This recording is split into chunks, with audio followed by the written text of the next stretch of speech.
The Gospel of John chapter 5. After these things, there was a feast of the Jews, and Jesus went up to Jerusalem. Now in Jerusalem by the sheep gate, there is a pool, which is called in Hebrew, Bethesda, having 5 porches. In these lay a great multitude of those who were sick, blind, lame, or paralyzed, waiting for the moving of the water, for an angel went down at certain times into the pool and stirred up the water. Whoever stepped in first after the stirring of the water was healed of whatever disease he had. A certain man was there who had been sick for 38 years. When Jesus saw him lying there, and knew that he had been sick for a long time, he asked him, "Do you want to be made well?"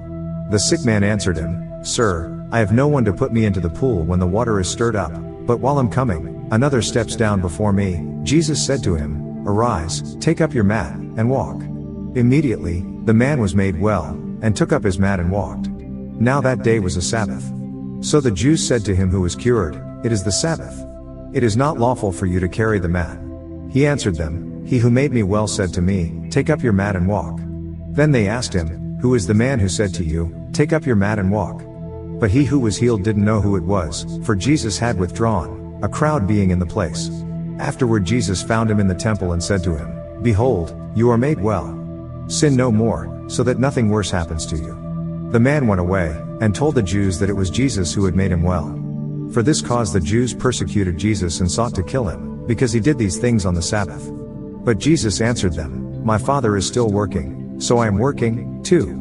For this cause therefore the Jews sought all the more to kill him, because he not only broke the Sabbath, but also called God his own Father, making himself equal with God.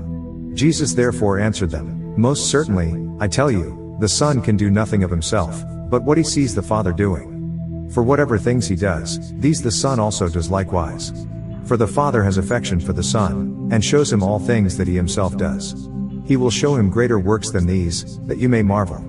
For as the Father raises the dead and gives them life, even so the Son also gives life to whom he desires. For the Father judges no one, but he has given all judgment to the Son, that all may honor the Son, even as they honor the Father. He who doesn't honor the Son doesn't honor the Father who sent him. Most certainly I tell you, he who hears my word and believes him who sent me has eternal life, and doesn't come into judgment, but has passed out of death into life.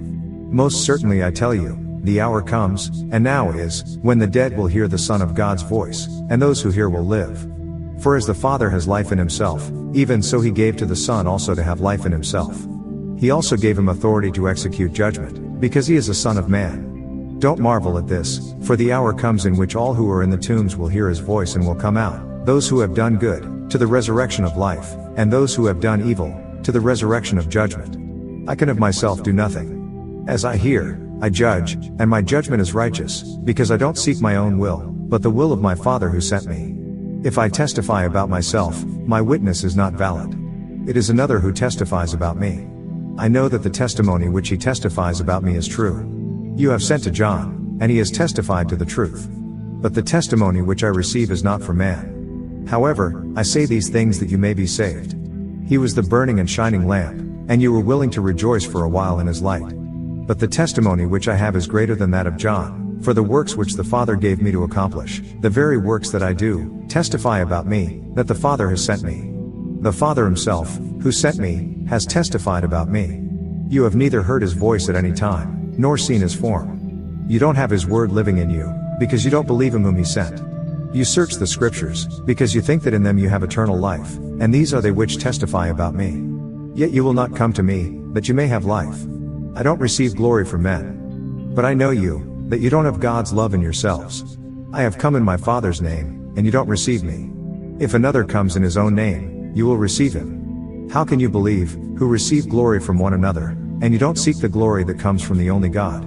Don't think that I will accuse you to the Father. There is one who accuses you, even Moses, on whom you have set your hope. For if you believed Moses, you would believe me, for he wrote about me. But if you don't believe his writings, how will you believe my words?